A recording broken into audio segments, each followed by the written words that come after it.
Today's COVID update is brought to you by Fulltech Systems, your technology center, where you'll come for the price but stay for the service.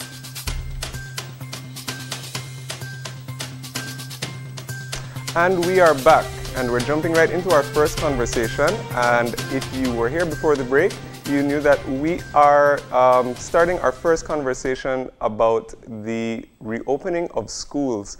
And here to join us and give us her perspective is Senator Elena Smith, who is the president of the Belize National Teachers Union. Good morning, Senator. Yeah, good morning, and good morning, Belize. All right. And so, of course, this is a huge issue that has been at the forefront of many people's minds because of the way that the COVID-19 pandemic has disrupted the school calendar. And with the reopening date on the books, I suppose we can first start by saying, what is the general feeling among the union right now about the August 10th reopening date? Well, it's certainly one of concern. Mm-hmm. Our teachers are not only concerned for themselves, but for their students as well. So we note that we have a few cases right now in Orange Walk, and that heightens the concern in that area and other surrounding areas. But generally, teachers are concerned about the health and safety of themselves and their students, and the ability of their schools to be prepared for August 10th. Yeah. As you're aware, there's a guideline given by the ministry as to what should be in place for the reopening of schools. And the concern is a lot as it relates to the guidelines and what it requests of schools. Yeah. Let's dive into the details there. What is being asked of these individual schools and the teachers for the reopening? Okay, so they have different areas that they look at in terms of what is expected. So you look at the facilities, you look at the spacing and the layout, you look at the cleaning and disinfecting facilities, hygiene, look at teacher readiness of the parents and students. So all of those areas are looked at, but I think the more pressing concern would be as it relates to what the schools must have in place in terms of physical preparedness. So, for example, there are hand washing facilities where you are being told that for your hand washing stations, you must have access to running water from a pipe or a vat or a drum, means of collecting and disposing your water, disposable paper or toilet napkins, your soap, all of these sorts of things. In a regular school year, we have difficulty with getting from our parents support in terms of, say, paper towels or the other people that you clean your hands with. So imagine now having to have that for all of your students, because you can no longer have towels in school. Everybody wiping their hands in the same towel, germs is being spread around. So especially now you can't do that. Yeah. So if you've had in a regular school year where, for example, let's say you have a class of 30, you might have 12 or 15 parents who would submit their supplies or their donations. Now you might end up with half of that. So you might end up with 7 or 8 parents being able to give those supplies, and you are being told that you must have those things in place for the reopening of school. Yeah. But in addition to that, Marlene, when we look at, for example, bathroom facilities, we are looking at, say, 1 toilet for every 50 students. And for every other 50, you should have an additional toilet or for the boys' urinal. So right now we have schools who might have maybe 3 or 4 bathrooms total. How are these schools going to be able to have these things in place when the management are not providing these materials for the schools? Then if the management is not providing, then who is responsible? From your conversation with schools or teachers already, you know, we're less than a month away from the reopening. I'd imagine some work has already gone into retrofitting the schools for the reopening. Who is taking care of this or finding these additional resources from your knowledge? Very good question. If we follow the rules, Rule 32, it tells you what the managements are responsible for. Mm-hmm. Unfortunately, that is not the real situation on the ground. Mm-hmm. We do have managements who are assisting their schools as much as they can, but their principals have shared that they are being told that the managements simply can't afford it. And so I don't know if you've seen where a school has put out, I think it was on one of the news media on the internet, mm-hmm. putting out a list of things that the school needs to prepare for the reopening, and putting out there and asking persons to kindly donate piping material or plumbing material, basin, garbage bins, the ones with the little foot thing that you can step and don't have to touch it, things to clean hands, sanitizer. So schools are trying, or administrations are trying their very best to see how they can get these supplies. So our feedback from our principals and our teachers across this country, because we've had our branches, get feedback, is that the principal or the administrators are the ones now being left with the responsibility of finding these things or having these things in place for August 10th. Mm-hmm. And so it has become frustrating for a lot of them, because when the principals can't find these things, then they start to burden the teachers. Mm-hmm. And then the teachers will eventually burden the parents, because I can't afford all of these things for my class, and so I need the help of my parents. Yeah. And we would say, yes, it's all of our business and everybody must do their part. But how can you expect parents who are not working to provide these supplies for their children? As I said, in a normal school year, you barely collect your fees, you barely get supplies for the classroom. Now that parents are not working, majority of them are not working, especially in some of these rural areas. Yeah. How do we expect them to be able to provide these things for us? It's a real conundrum. I mean, the government is cutting down on budgets for different ministries. You're saying that the management who are essentially responsible for providing the infrastructure within the school say they don't have sufficient to help. The teachers we know go out of pocket for a lot. They shouldn't be paying for these types of tools. And then if you ask the parents don't have the money either. But the point of the matter, though, is that while this financial responsibility is being passed around, these are now essential tools in being able to function within daily life, especially with children. So what is the proposal moving forward? Well, again, Marlene and Gavin, the assistance that is being given is surely not enough. Mm-hmm. And so our administrators are being given this burden, and there's going to be an inspection of these schools before August 10 comes around. And I understand that is going to be starting next week, where persons from the ministry will be going around visiting schools with a checklist to ensure that all the things that should be in place are actually in place. Yeah. Let me just say here that as a union, we have asked the ministry to include us in that committee, if you will, yes, that will be going around to do these visits, so that we as a union can also have an indication of how ready our schools are, and we would be able to then, say, either give the green light, if you will, or say, these are our concerns. Our schools are not ready. Yeah. We have not been invited to join that team. We were told in a meeting that some of the managements have been outrightly saying that they don't want the union involved in some of these things. In the inspection of the schools? Right.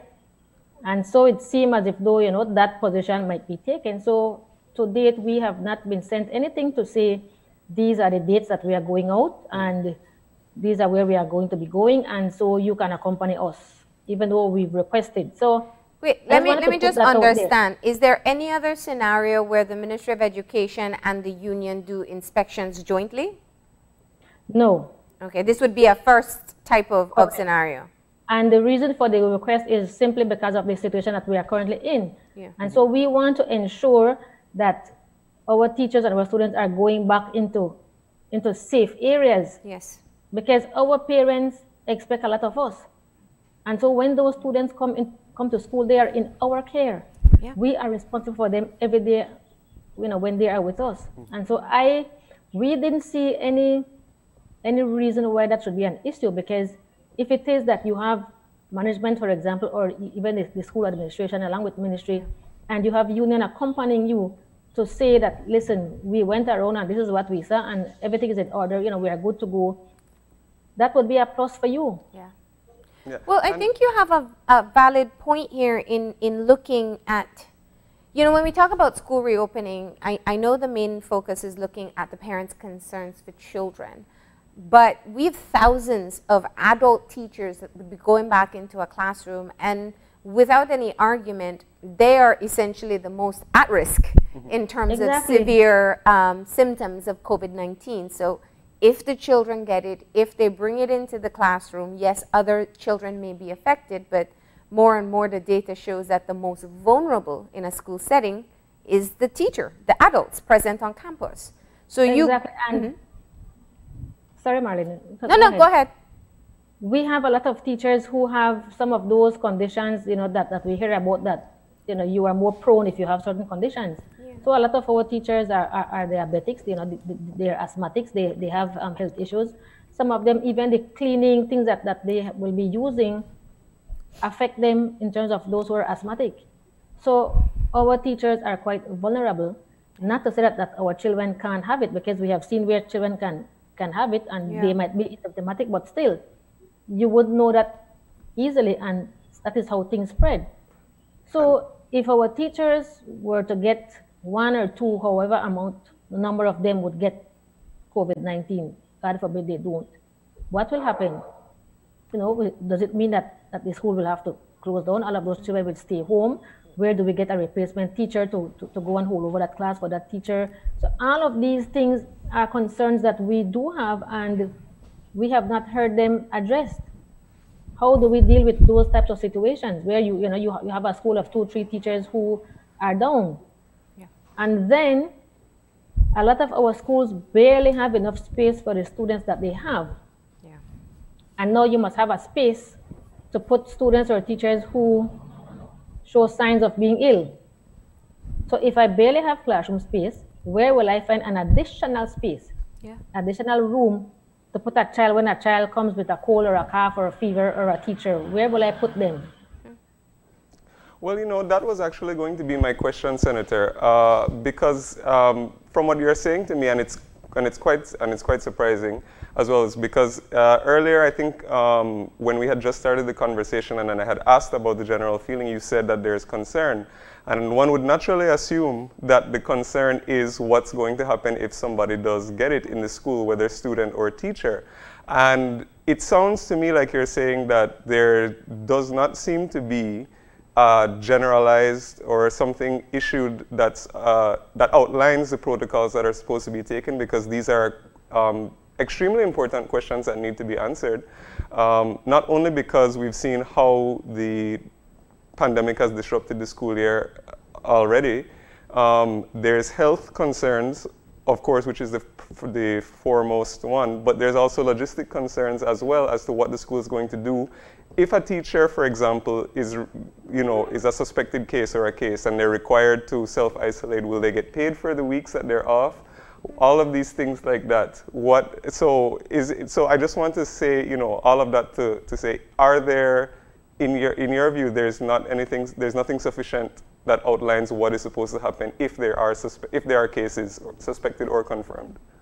Well, if we have suspected or persons who become ill, as I said, the schools should have an area where you will hold these persons at least until maybe if it's a child, until its parent can come for the child. So you must have a room to hold these persons.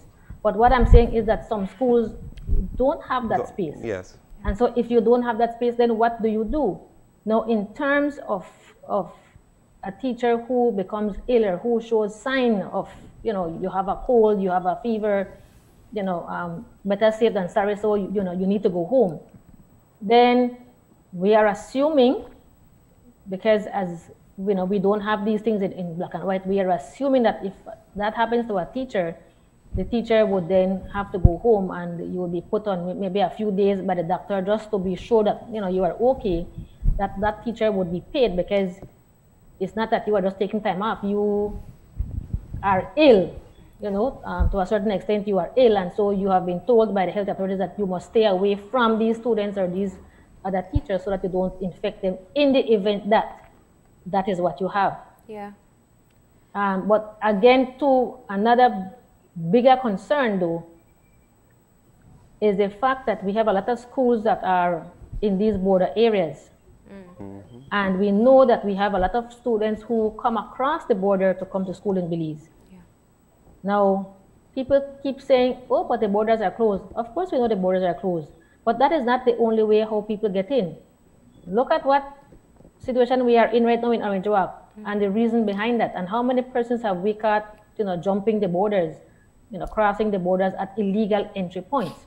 Yeah. And so to say to me that the principals must monitor these students and you must ensure that they don't come in, to the school, and the first day of school, think about students going to school on the first day of school. The principal is busy because you have a lot of parents at school who might not have gotten their child in and want a space. You have parents bringing their students, especially the younger ones, bringing them to school, helping them to find their classrooms, because you would find your list on the door and you have to go and search for your name. So there's a lot of traffic going on the first day, or at least the first week or two for the younger students. And you don't know when a child would be entering your school compound, especially if the school has no fence. So everybody coming into the school at the same time, finding their classrooms. By the time you realize that,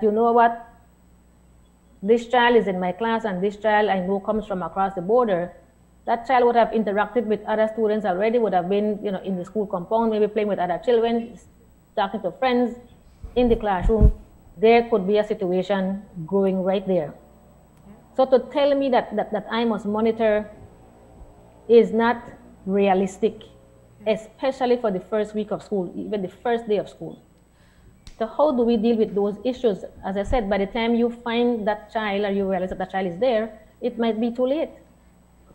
And I think the point that you're bringing up, because it's a very valid situation that may take place, till you get to roll call, you realize that little boy John, who lives in across the border in Guatemala, is sitting in the classroom and shouldn't be there.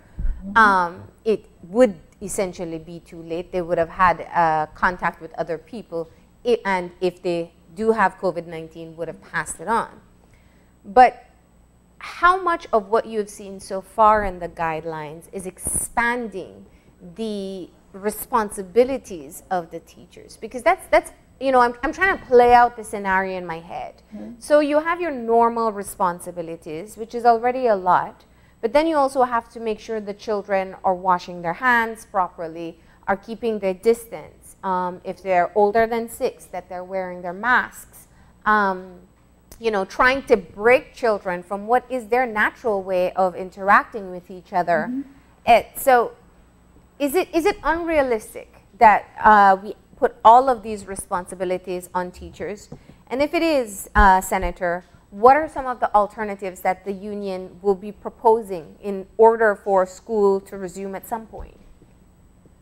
Marlene, even if some schools are doing a shift system, for example, and you have some of your students there, under normal circumstances, it is difficult to monitor 30 students at all times, ensuring that they are doing what they should be doing at all times, especially the younger ones. So at some point in time, somebody will get away from you and will be doing something that they should not be doing.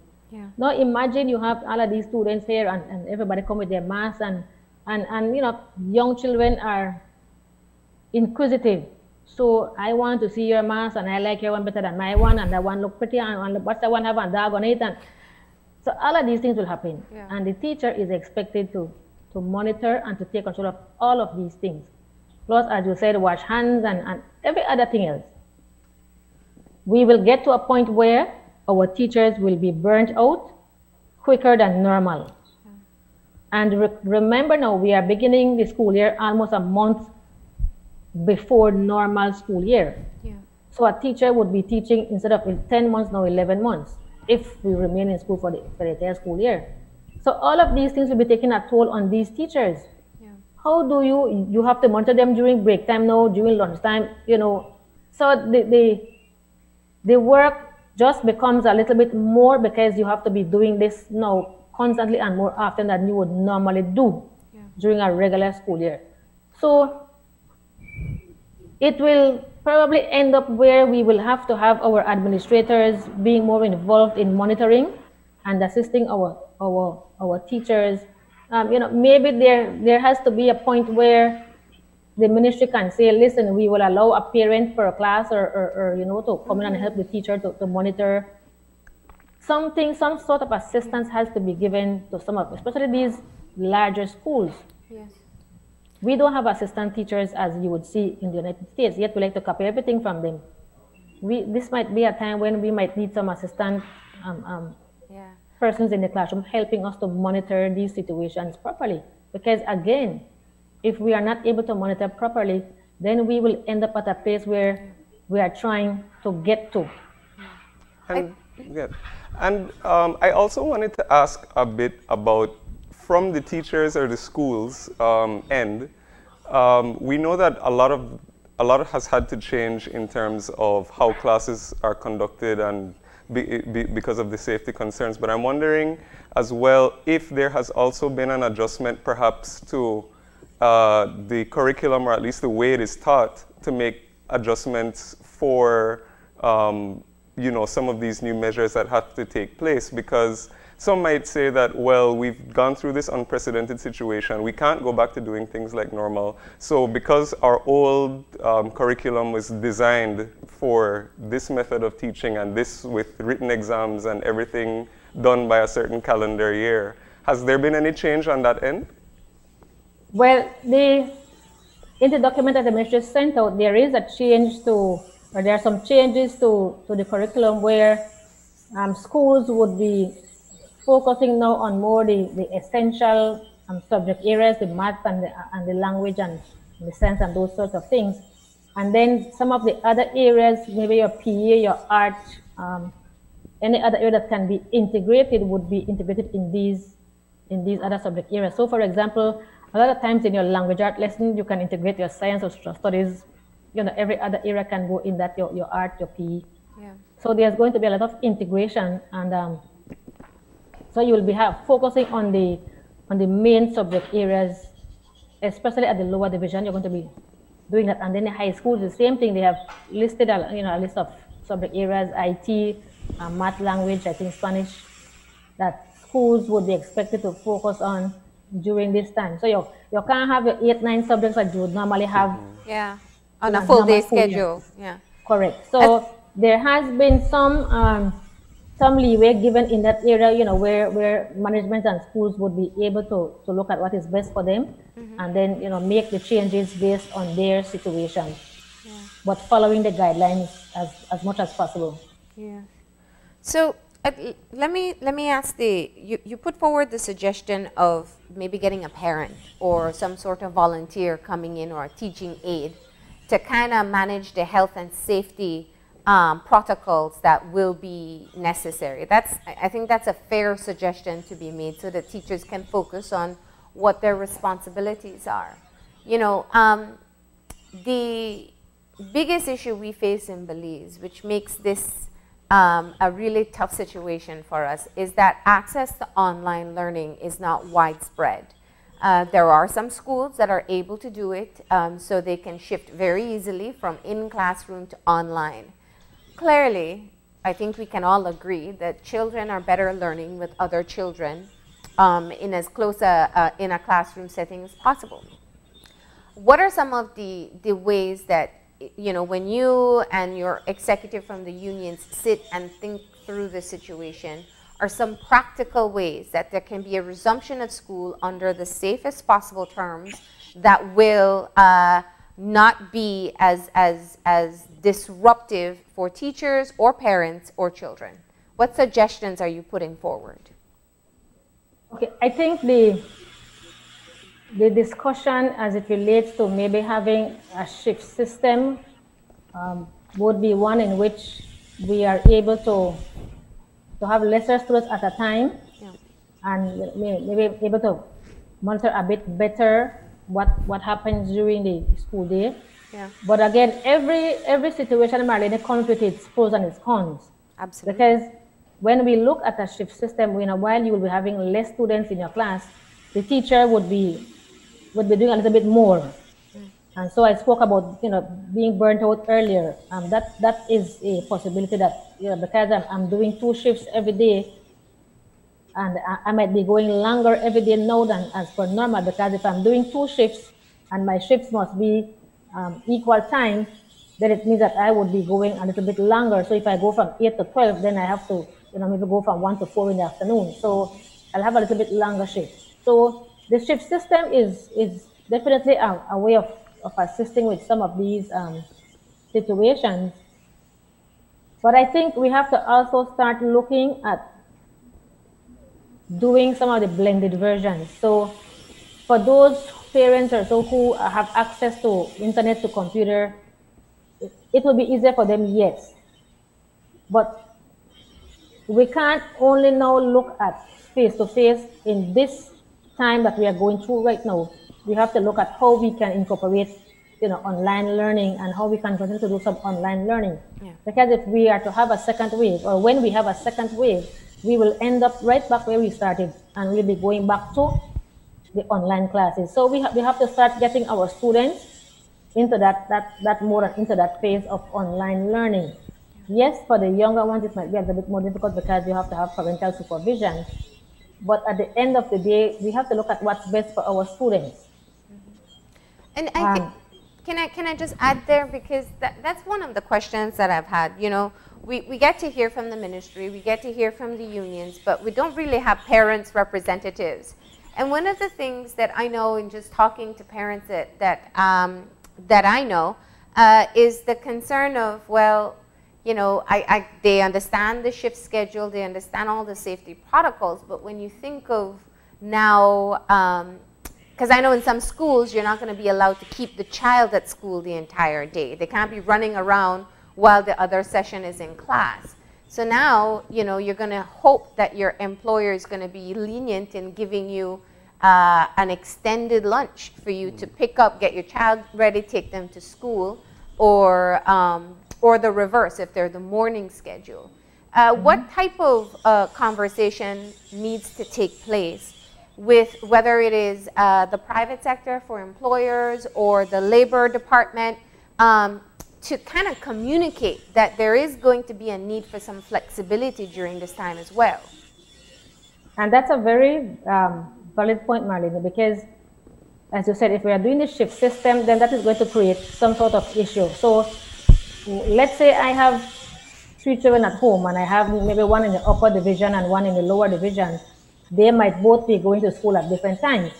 So when the older one is at school, the younger one might be home alone if I am a single parent, or if both parents are working. So how do I deal with that? I have to go and find somebody now to take care of the younger child for a half day every day.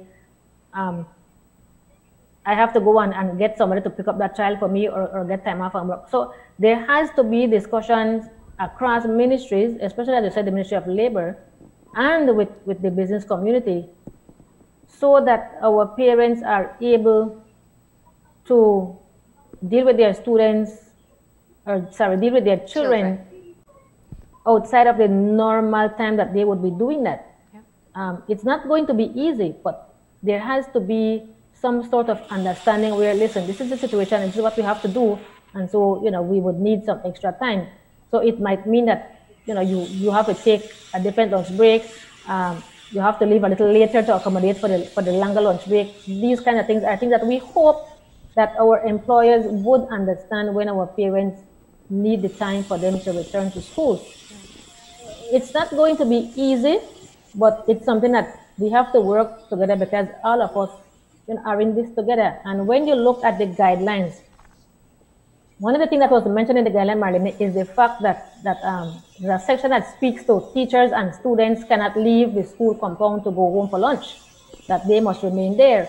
And so some persons are concerned, and we are concerned, that if it is that you are telling us that my child or I can't go home during lunch, I might have other children at home that I have to go and attend to, or I might have a sick parent, or somebody at home that I have to go home during lunch. That might be the time that I get to go and pay a bill, or I go to the bank, that I don't have to be missing school. So if I can't go home for lunch, how does that affect me being able to do the things that I would normally do during lunchtime? And if my child can't go home for lunch, now you tell me who will feed my child, how will my child eat? Because I might not be allowed to be going to the school back and forth either, because we are trying to avoid a lot of people in and out of the school compound. Yeah. So I might not be able to take food for my child because you're not allow me. Or if I have to give the child food from in the morning and the school don't have no microwave, the child will have cold food. So then if I'm a parent and I can't afford to provide money for my child to buy lunch at the school cafeteria every day, what will happen to my child? Who will feed the child? Will the school have to provide food for these children? So again, lots of little issues that, as you said, parents a lot of times are not involved, but a lot of times too, our teachers don't get the opportunity to share their concerns and their queries either. It's just handed down to them, and you must do this. Once the managements agree with the ministry, that's it. Yeah. I can hear from you, just it's sometimes the devil is in the details, as they always say. Right. Yeah. Yes, and you had earlier expressed concern that you were not, or the union was not perhaps being given a significant enough role in the decision-making process, not being included in certain decisions that have been made, perhaps, and are still being made. So I'm wondering that because of that, is there talk within the union? Have you perhaps create or have had discussions or created about writing down what exactly the concerns are, or or what exactly your recommendations are as a union based on the feedback that you've been getting so far? We have, Gavin, I have sent an email earlier, some time ago, a few weeks ago, to the ministry with some concerns that we have, as it relates to these matters. Mm-hmm. And right now, as we are going along, we are still getting concerns from our teachers, which we intend to share with the ministry if given that opportunity. We intend to share with them, because at the end of the day, as we said, we are not here to fight with anybody over this matter. This is a matter that's going to affect all of us. Yeah. Right now, we want to ensure that our teachers and our students are safe during this difficult time, and as much as possible that we are properly prepared, and we are putting our teachers and our students in environments that are safe and healthy enough that we don't end up with a situation that we won't be able to control. Yeah. Schools are being asked to provide extra face masks, or to have extra face masks. So can you imagine some of these schools right now, Marlene, have maybe used this opportunity as a way of them maybe making monies? Because when you get your book list, I'm talking about secondary schools that I'm aware of. Yeah. You get your book list, and on your book list you have a charge for a face mask, and so your child have to pay $10 or $20 for a face mask. And that might be because maybe the school wants a face mask that has the school logo or something of that sort. But yeah, what if parents can't afford these things? Why will you include in my school fees a charge for face masks when my child might have already had one, or I can provide one, I have one that I can give my child?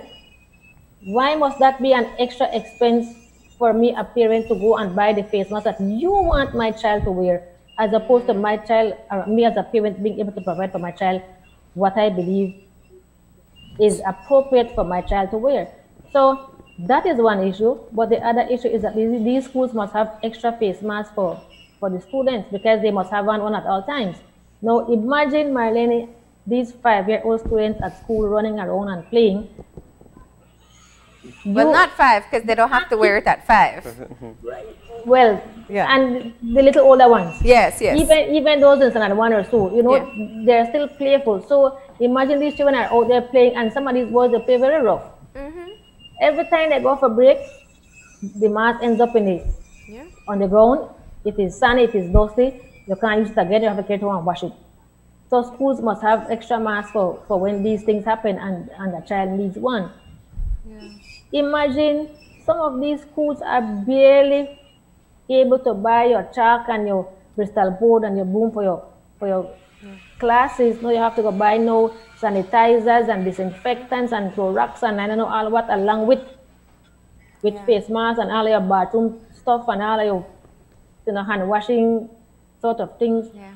It's a little bit too much for this. As I said before, I cannot say it enough that the managements, a lot of them cannot afford. They tell their principals that I can't afford, and you must find how you are going to deal with these things. So our principals are right now really going through a lot of frustration because if they can't have these things in place when the inspection date comes, a few of them have been told already via email or memo that if you can't have those things in place, you are going to be deemed as being incompetent. That is unfair to these administrators because they don't own these schools. They work for persons who own the schools, who are responsible by law for having these things. Why put this burden on these principals and vice principals? Yeah. Senator, I think the case is very clear. At least from what you've explained so far as to why the teachers' representatives must be a part of this conversation, and not because there's some kind of bargaining that has to take place, but it is a shared responsibility. And if you're not at that table, then a lot of the responsibility and the blame when those responsibilities aren't met can be placed on teachers, where essentially you are only there to instruct the children. But let me just get one point of clarification, because there will be people right now who are watching who are just thinking, listen, the teachers are getting paid, they haven't been in the classroom since March, and they're fighting going back to do their jobs. Is it the situation where the union doesn't want school to reopen? Not at all. I have to make that very clear. Not at all. A lot of our teachers have been saying from earlier, May, June, they are tired of what they are doing. They want to get back into the classroom. So our teachers, we have not had, there might be a few, but we have not had a lot of issues coming forward to say, we don't want to go back to school.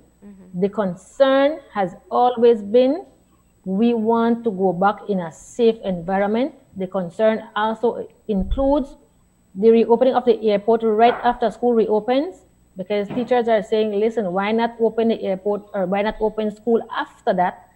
Give it 2 weeks or so for us to see how things will go, and then we start classes, as opposed to having schools reopen before the airport.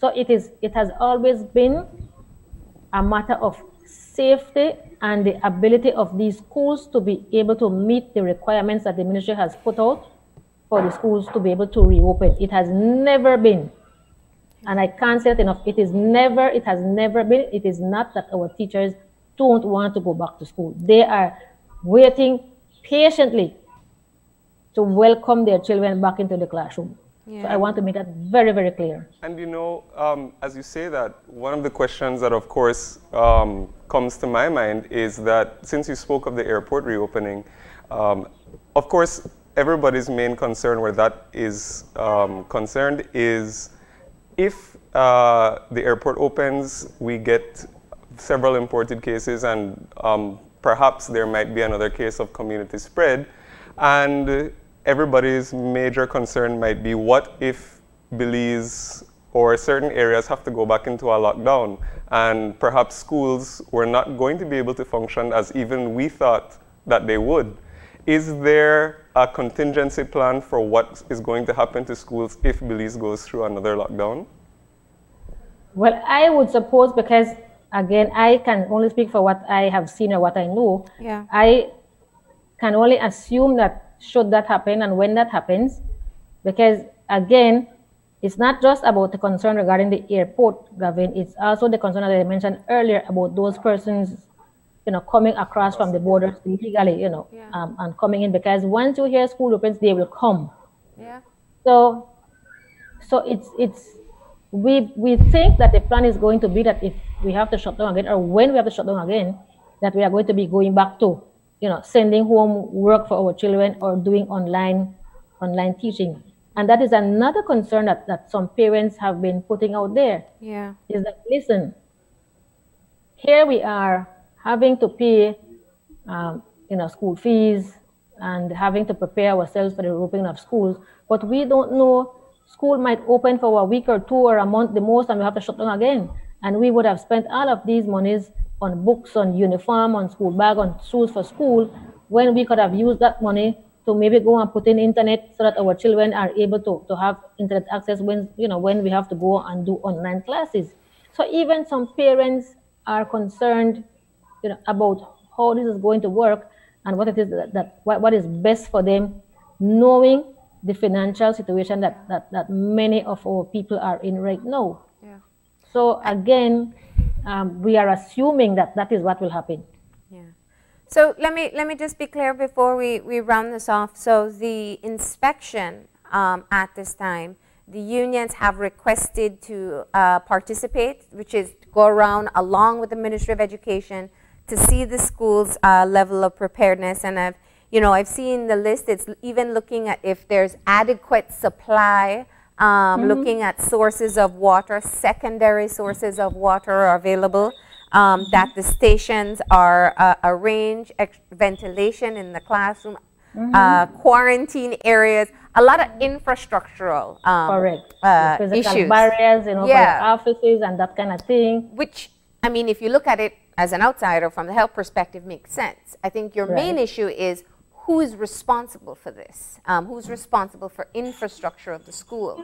So the teachers and the administrators will be there to answer, and the Ministry of Education is going to inspect. What happens if they fall short?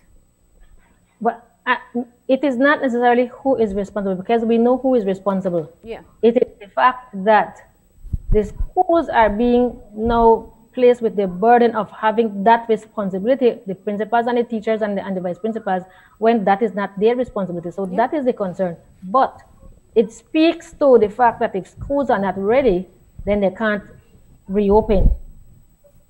Now, looking at the guidelines and all that schools are being asked to have in place, we would be able to safely say that many schools would not meet the guidelines and shouldn't open. But who will be there to say that, listen, 50 schools were not ready and so they can't open? Who would be there to say, or to agree with them and say, listen, this school doesn't have extra mass, but it has the water and it has the bathroom facilities, and it might not have enough first aid supplies, but they can get it as they go along. So let us give them a chance to open. Who makes those decisions? And where will the teachers rep be to look out for their best interests? And where will the parent rep? Because the suggestion that we made was, let's have somebody from the ministry, let's have a parent rep, let's have somebody from the union, a teacher rep, let's have somebody from the management, so that all parties have somebody who is there looking out for their best interests and ensuring that when the decisions are made, we are all involved and we've all agreed, or a majority of us have agreed to that. I don't see any harm in doing that. I think it is best for the situation right now, because we can all say we checked and we are ready to go. So if they are not ready, they shouldn't open. Yeah. How will our parents know which schools were not ready? All right. Well, Senator, definitely we hear your concerns. This is a unique time that we're all living through, and I think we all want what's best for our children, and we also want our wider communities to remain safe. So we hope that you're able to get a breakthrough in being able to share your suggestions, and also having a collective responsibility and participation in the readiness of schools. Thank you very much. Thank you. Thank you so much, Marlene, for having me. And let me just, if I may, just quickly, I want to just reiterate the point that our teachers are not saying that they don't want to go back to school, but they want that when they return to classes or along with their students, that everything is in place and that it's going to be a safe and healthy environment for the teachers and the students. That's right. All right. Thank you very much, Senator. And with that, we close off that conversation about the reopening of schools, and our next conversation is going to be with the Commissioner of Police. We'll take a break and we will be back in just a few. Stay tuned. This COVID update was brought to you by Fulltech Systems, your technology center, where you'll come for the price, but stay for the service.